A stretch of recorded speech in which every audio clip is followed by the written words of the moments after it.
I know you said last time you faced Toronto that you were really going to challenge the team just to play more complementary basketball on the defensive end. Over the last 3 games, allowed just 39 points in the paint, top 3 in the NBA. So what adjustments have you guys made? Yeah, sorry, knock on wood. What adjustments have you guys made when it comes to just slowing the ball down and being able to defend in the paint? Well, the last Toronto game is clearly at the end of the spectrum that you're not going to win that way, I think. So we started not to make improvements on that, but it is something that we've been talking a lot about, working on. We did it before, but I think sometimes feeling that in the game against a team, that is very, very good at attacking in transition. Their transition game is, if not the best, one of the tops in the league right now. So it puts a lot of pressure on us to do that. That's a big part of the game plan tonight. How well we're able to not just have balls thrown long with flyers, but when people are with Barrett's bringing the ball, if they see space, they're hitting those gaps. We have to make sure that we're not just running back and giving effort physically, but mentally being in a position where we can almost look at it like as a full court shell, and let those guys see those bodies there, and it's more of a deterrent than anything. And then offensively, just really scoring by committee right now. It seems like multiple guys have stepped up and played big time offense with Trae Young being out. What have you seen offensively that you've really liked over this stretch?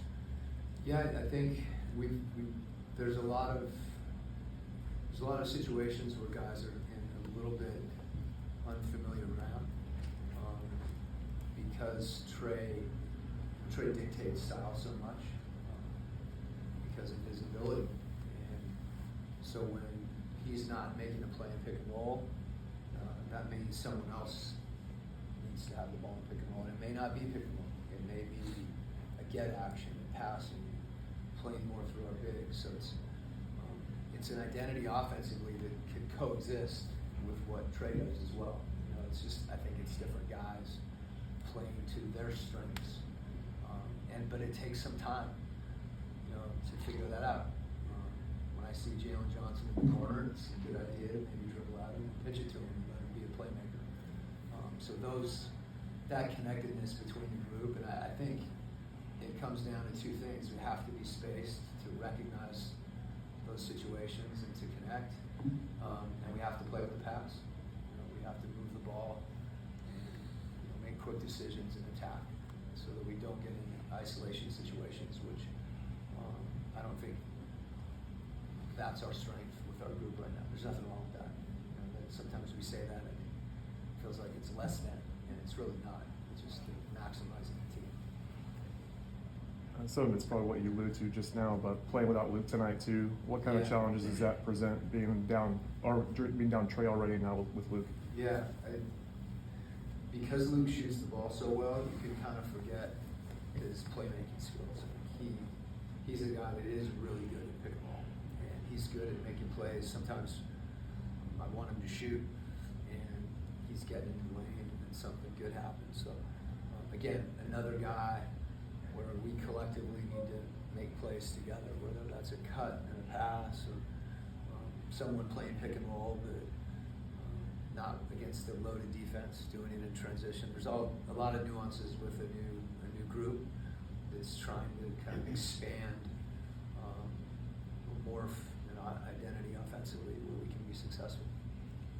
Coach, it's a cup game tonight, and the first cup game ended with a little bit of controversy at the end, but part of the reason for this cup competition is to eliminate garbage time and have teams play until that final whistle, because the points can count towards your standards at the end of it. Do you think the league needs to remind everyone that is one of the goals of this competition? Yeah, I probably overreacted after that game just because it felt awkward to me personally. Because I preface it by saying I don't have an answer either. It's the point system is tried and true, as you know. So I think those situations are going to be there. And it's a different tactic. It's a different strategy. And sometimes, because those games are spread out over a period of time, there's an adjustment that you have to kind of make going into the game.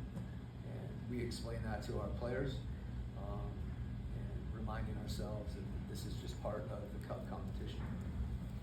Coach, you talked about just defensively the adjustments that you made. I'm wondering, when you're looking at a team that comes in with such pace, transition game as well, are there any elements of the game defensively that you're willing to kind of part ways with in order to get yourself set?